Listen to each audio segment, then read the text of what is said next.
Thank you, Mr. Chairman.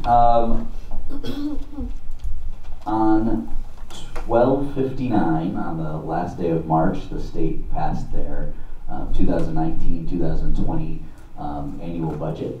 And if you don't mind, I'd like to take these few minutes to just hit some of the highlights that will affect Lewis County going forward here.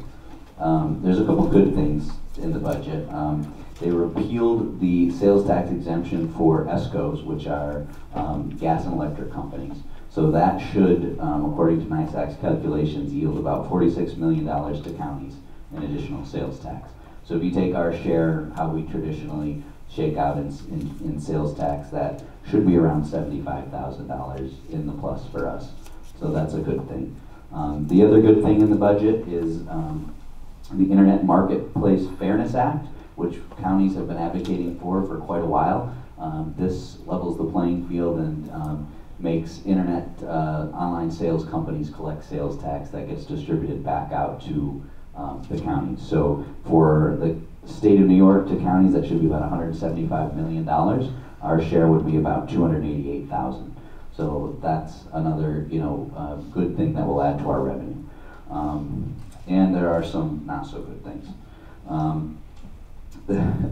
The AIM funding that was cut, that's aid incentive to municipalities. You heard all of the other counties have all been doing resolutions and making press statements. We did our fair share. However, we were not successful. The ultimate budget does have counties covering those costs. So that's $60 million in total cuts. In Lewis County, that shakes out to be, where's my note here? Let's see, sorry, $186,000, $403. So, that is something that we'll have to account for next year. We won't have to pay that directly. The state is going to do us the favor of just keeping that amount from our sales tax back and distributing it to the towns. Election reforms, we've talked a lot about this. Early voting, if you recall, Board of Elections gave a presentation about all the changes. The good news is the state did include $10 million to cover the operating cost of early voting, because we now have to operate an additional site for 8 days prior to the election. So they allocated $10 million to help the counties with that cost, and they allocated $15 million for poll books, electronic poll books, which were a cost that we were worried we were going to have to cover. So those two things have been taken care of. Other election reforms, the polls must be open on primaries from 6 a.m. to 9 p.m. That's a new thing. And employees must be allowed 3 hours paid time off in order to vote on election day, if they don't have time before or after work. The way our schedule works out, we are covered. We don't have to offer more PTO, but other employers may. It probably affect the hospital depending on how their shifts fall. The next thing is criminal justice reform. Cashless bail was approved, so we will not be holding it, and the DA is going to give a more detailed report in committee, but we can no longer hold folks, after arrest, as long as it is a non-violent, non-felony charge. We have to release them with an appearance ticket to come back before the magistrate. We also have updates to our rules on speedy trial and discovery reform, so that will affect how quickly we have to complete investigations and turn over our documents to the defense. The DA, again, can comment more on that, but basically it has to do with turning around our police reports, getting them back to the defense, and getting people in front of a judge a little more quickly. Not really a problem that we've had in upstate New York, more of a downstate problem, but it's one size fits all sometimes with the state. Legalization of marijuana is not included in the budget. That was something that was put in early rounds of the budget but was stripped out at the end. It's still expected to be included by the end of the year. Everything we've heard is that it will come through, just maybe not in the budget. The other big thing that affects us is the tax cap. This budget makes the tax cap permanent. So what they've been doing in the past is every 3 years they've had to recertify the tax cap. It might be every 4 years. That is no longer the case. It's an automatic in perpetuity now. We are stuck to the 2% or rate of inflation increase. So that is something that we'll be living with for the foreseeable future. Some other good things are Office for the Aging. They allocated $15 million.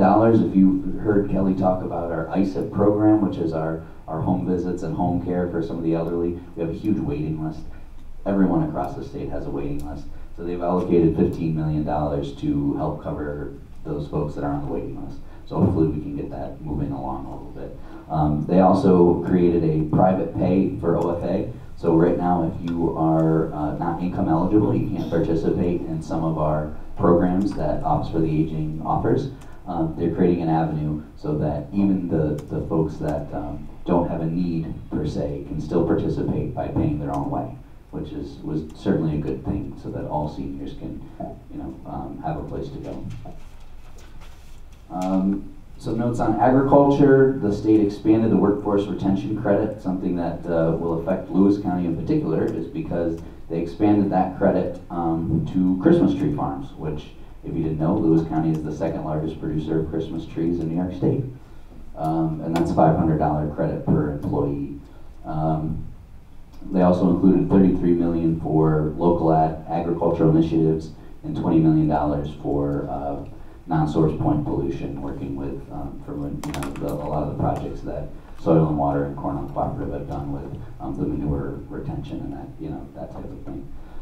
Let's see, raise the age. They allocated another $100 million for that. Obviously, they see the cost continuing to rise as we expand that to 17-year-olds this year. Early intervention. That's the program run by Public Health. They added another $173 million for that. Let's see. There's a tax credit included now for companies that hire people who have completed drug rehab training. So that might incentivize folks that have gone through rehab to find a place in the job market. They allocated $10 million for a medical marijuana program to expand that footprint in New York State. The other one that affects our budget is extreme weather reimbursement. Last year, well actually this year, we were planning on receiving $241,000. That has been stripped from the budget. So that is directly out of the pocket of our highway department, $241,000 that we are not going to be able to spend this year unless it is stuck back into the state's capital budget. So they've done the operating budget, now they're working on the capital budget. The Highway Association, Superintendent Association, and some other folks are pushing to try to get that extreme weather reimbursement put back into the capital budget. But for us, that is about 2.5 miles of road that we cannot, that we would not be able to pave this year, that we were counting on basically paving. And then the last thing is the prevailing wage. We talked a lot about that with any public money spent for economic development would have to, those projects would have to have prevailing wages on them. That was taken out of the budget, so that did not happen. So that was something that the IDA was concerned about, and some of the local contractors. I mean, we have a lot of grants that flow into Lewis County, and not all the time is that attached to prevailing wage, especially if you think about our pilot programs. So that was certainly a good thing that was not included, but that doesn't mean they won't do it later in the session. So that's just a brief update on what's headed our way. Like I said, some good things and some things that are not so good, but we do the best we can to advocate and express our position to the state. So that's all I have, Mr. Chairman. Any questions for Ryan?